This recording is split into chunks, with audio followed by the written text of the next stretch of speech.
Now I know we've already done individual videos on both of these cars, the 991 GT3RS and the Aston GT12, but ever since I saw them at the Geneva Motor Show this year, I've wanted to see them together and drive them together to see how they fared against each other. But there's an interesting subplot going on here. The Aston is £250,000 of limited edition specialness. The Porsche is about 150,000, but you actually have to spend 250,000 to buy one. And that means they become very expensive cars, and that means that inevitably they're beginning to compete with some very big metal indeed. So I thought I'd drop in a McLaren 650S to show what can be bought for about the same money. Let's see how this develops. And first up, the circuit. People may sneer at Landau, but for this exercise I reckon it's a perfect test. Staccato acceleration zones, big braking points, and all types of corner speeds. You want to see the Porsche first, I know you do. It's orange, it has an enormous wing, and people are fighting in the streets over who gets to own one. It's also miles better on circuit than a regular GT3. Wider front tracks, enormous 265 section fronts, the same rear Michelins as the 918, and some usable downforce. The 4-litre motor gives 500 horsepower and 339 foot-pounds. The car weighs 1,420 kilograms. This is, in every sense, the one to beat. Which looks quite possible when Aston gives you a 600 horsepower carbon-bodied V12 monster. Like the RS, this car is miles wider than the standard machine, and it too slides vast Michelin Cup 2 rubber into those new arches. It's 100 kilograms lighter than a V12 Vantage, but still 100 kilograms heavier than the RS. But like the Porsche, this is a paddle-only zone. It should be a 675 LT, is what all the comments will say, but as ever, they'll be wrong. Believe me, a GT3RS wouldn't see where a 675 had gone, but then nor would most cars. A 650 should be an interesting comparison.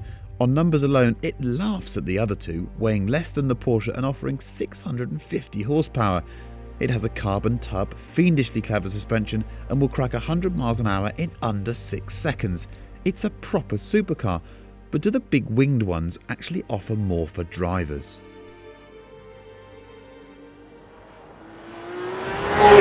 I suppose you could say that the GT3RS is the most overhyped car in the world at the moment. Everyone wants one. Porsche's going to make 2,500 of these, and there are, I think, 6,000 paid deposits on the flipping thing. Everyone wants one to the extent that they're trading, what, 50, 100,000 pounds sterling over list price? And as I said at the beginning of the film, that means that the GT3RS is punching in a totally different category for me. If it's a £250,000 car, how many people actually use those things and thrash them on track? I suppose a few Swiss bankers do, but most normal people just can't afford to. But there's a singularity of purpose about this thing. It was built to lap fast. That's what it was built for, and it really can do that. This is a tight technical circuit Landau, actually very good for testing fast cars, street cars. But let's have a little look out here. Really, the RS is all about aero and front axle grip. That 265 section front, you really notice it even over a standard GT3. Braking into the chicane will be absolutely monster the curbs. It's the best car over the curbs here. I've left the suspension in soft. These fast right-handers, it's quite long geared this, so I'll leave it in third. It just feels mega at the front end, and then you bang it down, rev it to 8.8, and it just bloody has so much traction. It's mega, really, really impressive. Steering with that rear wheel steering means the car changes direction, has an agility that really does belie its size. The engine, well, I mean, I can't praise it enough. It doesn't quite have that noise with 89 of the 3.8 litre, but it's got torque, it just pulls. Do I miss it not being a manual? Yeah, I do. I almost think I'd be too busy around here if it was a manual. And of course, being an RS, it has this adjustability that I love, just love. So with all that front axle grip, we can bring the rear axle round more when we want to, and that's just fantastic. So if we just back it off here, a little bit of brake, look at that. And it feels so natural. Faster, third gear, back it in.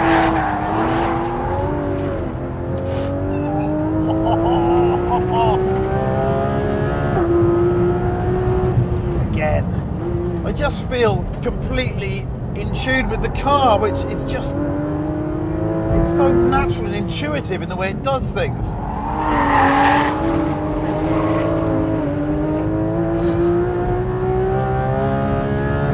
But the last RS had an understeer issue, this one just doesn't. That wide axle, the wide front tyres, and then of course you factor in the massive braking power and the fact that it feels like it'll do it all day long. And then you'll see the lap time we quote at the end and you'll realise that, okay, out here, the crazy thing is, this could easily be a £250,000 car, and it might still be quite good value.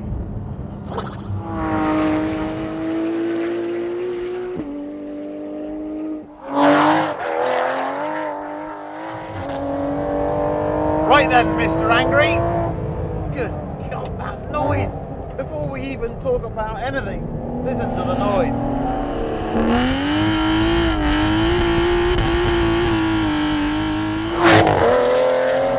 Now, I have to say, I've been a little bit concerned for the Aston in this company because that Porsche is something else. But this Aston is a truly memorable, exciting car. What does it do well? Well, it steers better than the Porsche. It's got nicer steering. I think it might have nicer brake feel as well. And it has a level of excitement about it that's just almost unprecedented. And yes, then there's the 600 horsepower V12. Well, you already know that I love this thing on track, and yes, my opinions haven't changed. But what's it like in the presence of true greatness? I'll tell you what, it's really good. Ultimately, it does lose out to the Porsche. It can't carry the turn-in speed that the Porsche can, and even though it's got the same 325 section rear Cup 2 Michelin, it can't quite carry the same traction too, because the Porsche's just got incredible traction, whereas this thing gets quite loose at times. But it's beautifully damped, it's supple, it's very, very fast, makes you feel like a rock star, and it's technically very competent. It's got a lovely balance on the chassis as well. With that much torque, you can kind of choose your angle, can't you? Gearbox, yeah, it's a long way behind in the gearbox department compared to the Porsche. It's not to say it's not got some charm about it, but yeah. Right. So we've driven it neat and tidy, and it feels very, very rear-wheel drive. We can maybe see what it does if we let it move around a bit. I mean, it's sort of...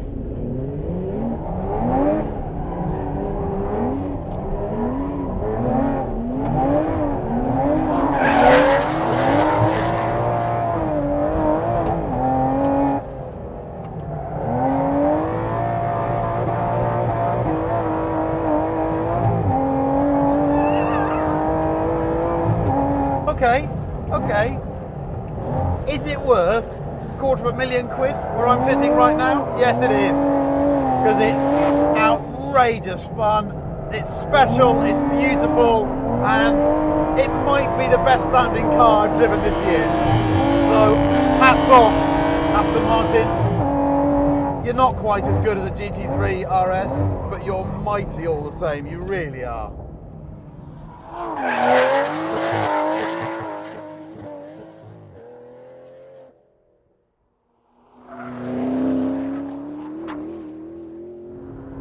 Now, there are two reasons why I've included this wonderful McLaren in the test. The first is quite obvious. It's been hanging around my driveway for 3 months, and when Porsche and Aston Martin deliver their very, very expensive sports cars, I instinctively think the thing I've been driving for the last 3 months is very special and it needs a voice in this test. The other one's more practical. That is that those very, very special versions of quite ordinary cars have inevitably reached a price point where they're competing with very, very special cars in their own right. So no normal steel or aluminium unitary construction here. This is a carbon tub. See, those things are now in the big league. And yes, this isn't the 675 LT, and yes, McLaren are going to go absolutely ape that I've driven it on a track without telling them and all the other stuff. But the fact is, I've so much confidence in this car that on its fairly worn Pirelli P0 road tyres, nothing sticky about these, I reckon it can still take care of those super special things. This has 650 horsepower and it weighs well under 1,400 kilograms. You see, when you get that valuable, you come up against some very stiff competition. So, what's she like? Well, first of all, miles faster in a straight line than the others. This is bonkers fast. That's why Neil just nearly headbutted the windscreen when I braked them. It's an animal. Massive amounts of torque. It's a real event. I love the induction noise. Throttle response is nothing compared to the other two because it's turbocharged, but when it gets going, wow. It just feels different league to me. Because of the non-sticky tyres, you have to overslow it a bit for the corners, and then it settles. There's a little hint of understeer, but then when it hooks up, there's a nice neutral phase. Obviously, being a McLaren, open differential, not my favourite thing, but you can balance it, and you can turn all the gizmos off. But even then, the brake steer stays in, so there's lots of cleverness going on. It is not an organic driving device. You feel the computers are there with you, challenging you and doing things the whole time.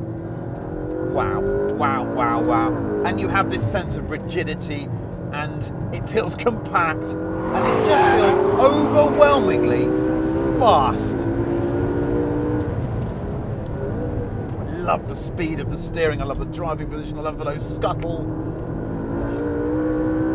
That engine, 8,500 RPM. Yes, please.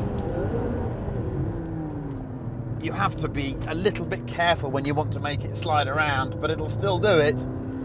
Just choose your point early, get through the boost. There it goes. And then the third gear fast one, when you can sort of back it in.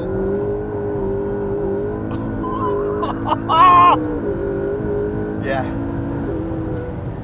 I'm sorry, but it's not as overtly spectacular as the others. It's not as shouty and noisy, but technically, it's just better.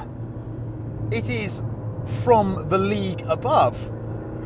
And that's why it's interesting to me, because if it was my money, I'd be quite tempted by one of these. And if you stuck some sticky tyres on it, it would just demolish the other two. And then, of course, what happens when you decide to sort of go home? You just do this and, well, the roof comes off and suddenly you're a rock star and it just looks so cool because it is. And this is what you mustn't forget, because the 650S Spider is just a super cool car that deserves to be £200,000. And it does question the validity of those other two peacock-style machines.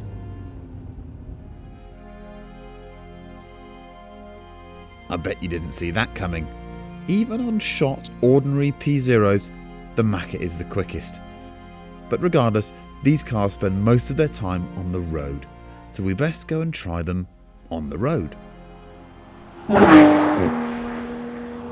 What you need to know is that I'm already a bit tingly before we've got going, because you start the RS up and everything clanks and clunks behind you, and you can sense that sort of light and flywheel effect, and they've even sort of deliberately engineered in some mechanical noise at idle so that it feels special, like a racing car. And you do have the sense in the Porsche that it shouldn't really be on the road. I mean, in fender vents, you really do need to reduce the air pressure in your wheel arches, don't you, when you're driving along the A470? It's preposterous. This is the first RS I've ever driven that didn't have 3 pedals and one of those things you move manually. And that is a bit disappointing. I'm not going to go on about it. I have in the past. I accept the fact that I have 2 little spaniel's ears here to play with. And I have to say, as far as these things go, it's the best one I've driven. The shifts are so fast. The Aston feels like it takes an eternity to change gear, and even the McLaren's is slow compared to this gearbox. So for this package, and for the majority of people that will drive it on track, I'm sure this is a better solution, but I still miss having 3 pedals and controlling it myself. It does feel oh so very special as a package. But if people really are paying £250,000 for these things in the used market, shouldn't you be considering something else? I think you should. At the very least, go and drive a McLaren and just see what that extra money can buy you. Now, I'm sure the comment section is going to say that I've gone mad and I've lost all sense of perspective, but I feel quite strongly that when people start paying massive overs for particular cars, you then have to re-scrutinise them and try and work out what it is that means that people are paying that much money for them. Is it just boasting? Do people just want to have this RS so they can say to people, I've got an RS? I can go on Piston Heads and say, yeah, I got the new RS. Is that what you're paying the 100 grand for? If that's the case, then this video is totally irrelevant, because it's not about the way you drive or what you derive in terms of driving enjoyment or dynamics or anything. It's just willy waving. But if you do care about driving and you do care about cars, that extra money, quite sensibly and quite understandably, will, I think, buy you more. Although quite how you can get more than this at times is difficult to understand. But the McLaren does show you what can happen, what is possible. But yes, comes back to it, the RS is irritatingly good and I want one. In fact, I tried to buy one, but I couldn't, so I'm jealous of everyone that's got one. Now I'm just going to shut up and do some driving. Cheers.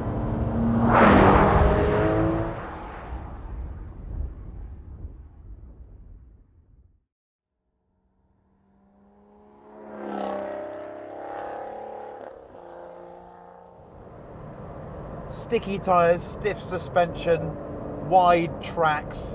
They do make the Aston quite a track car. But as I said, in the Porsche, this thing is £250,000. So who's going to go and track it the whole time? What do you do with cars of this type? I think you go and enjoy great roads. So we're slap in the middle of Wales on some beautiful open asphalt. What's it like? Well, with the dampers set to soft, I think it's a lovely road car. You can just tell it's been developed in the UK because it's supple and it breathes with the road. It really does feel great. The steering does feel a little bit tight just off centre. It's like someone's over-screwed a nut up. But after that, it really is excellent. And of course, it's a complete event on the road. You've got that magnificent engine that sounds fantastic from the moment it starts. And then you have the way people respond to this car. It does look like it's just driven straight off a racetrack. I followed Neil in it yesterday, and as you're driving past it and near it on the motorway, you get to peer through some of the bodywork extensions and you can see fresh air through them. It just looks so naughty. We're very lucky having 2 normally aspirated cars in this test. We might not have that in a few years' time. Certainly from Aston Martin we won't. Porsche will continue to make a normally aspirated engine for the GT3, but this might be the last of the small, very, very fast, normally aspirated Astons, and I just think it's spectacular. I really do.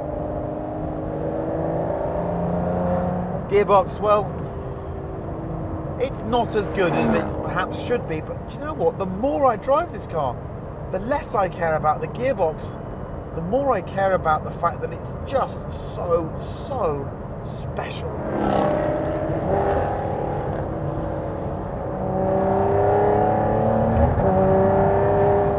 It's just cool. Would you rather have this than a used Aventador? Probably, yes. Would you rather have this than a used F12 Ferrari? Maybe not, but a much closer call than I'd ever imagined. And this is much more than a Vantage S with some wings, because a different personality has been injected here. Astons are actually quite friendly things. Even their more zany creations over the last few years have had with them a sort of deportment, a Britishness. They've been the country squire that's been lightly poked with a stick and gone, look, how dare you? Can you stop doing that? That's about as angry as they got. This is proper angry. On the circuit yesterday, at times I was hanging on to it. It's partly the noise signature that means that every time you accelerate, it just goes, ah! But there's something more. The chassis is quite edgy. It wants to spool up. It's quite a difficult car to slide around. I like it. It's punchy. This is Raffles the Gentleman Thug, really.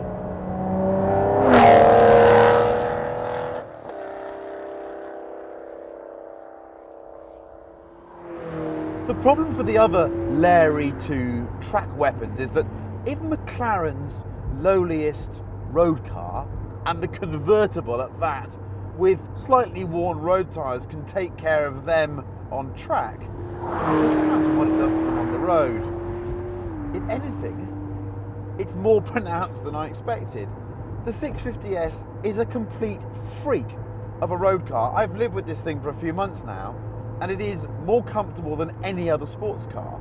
You can already hear the lack of noise in here. Okay, you're missing some of the drama of the Aston Martin, but what you can't hear or feel is the ride comfort, which is, I'd say, 50% better than the Aston Martin, which is already a very supple car. This thing is 5 Series comfortable on a road like this. And that means you just sit back and enjoy the fluid steering, which is hydraulically assisted and therefore a bit more natural than the Porsches. The amazing view ahead because of the low scuttle. It's just a joyous place to be. In fact, on British roads, it's just the best thing there is. If there is one nonsense about modern sporting cars, it's that they have to be firm of ride, that they have to jiggle you about and be uncomfortable, because that's what makes them flat and that's what makes them corner quickly. Absolute poppycock. The two things work together. This car is supple, that means its tyre stays on the ground and it creates more grip. It's just a wondrous thing. I can't tell you how good it feels to just float along these roads. Do I feel any less collected? Not at all. I just feel like I can enjoy myself and not have my head beaten up. And yes, the other two are more exciting, but then this is quick around the track. They wouldn't even see where it had gone on the road if you wanted to drive it that quickly. In fact, that is the problem with the 650S. It's so supple that it allows you to get the power down onto the road surface so easily. You just have to watch out, because it does 0 to 100 in under 6 seconds. That's ridiculous. That is 2 seconds quicker than the others. I think that with the boost ready to go in third gear on a UK road, the 650S driver is probably one of the 5 fastest things in the UK at any one time. And that will now incite the whole bike community to come after me. Hold on, I'm part of them now as well. So I ride a fast bike badly, and I still think that this thing would demolish some bikes because it's got traction and it's got massive braking performance and it's just a bit easier to do it. No. McLaren have created an absolute blinder with this car. Do you know what? It's a really instructive exercise, this, because yes, the GT3RS is one of the best cars I've driven this year, but at its pay grade. And yes, I did mention earlier that I thought that the RS might even be good value at $250 because it was so stunning on the track. Well, do you know what? That does put it right in the firing line of this thing, and this just does more things better than the Porsche can.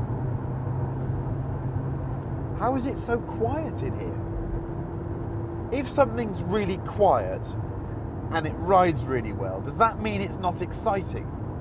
That's something that needs to be explored. Because some people have tried to describe the McLaren as being too good. How can something be too good? Can a wine be too good? If you're drinking a glass of Petrus, do you say, look, can you bring me something a bit shitter just so you can make it taste a bit worse? This steak is it just tastes too good. Could you go and rub it on the floor or something? Why is it with cars things can be too good? Does that mean it lacks personality? Because I think this car is dripping with personality. I really do. Strange world we live in.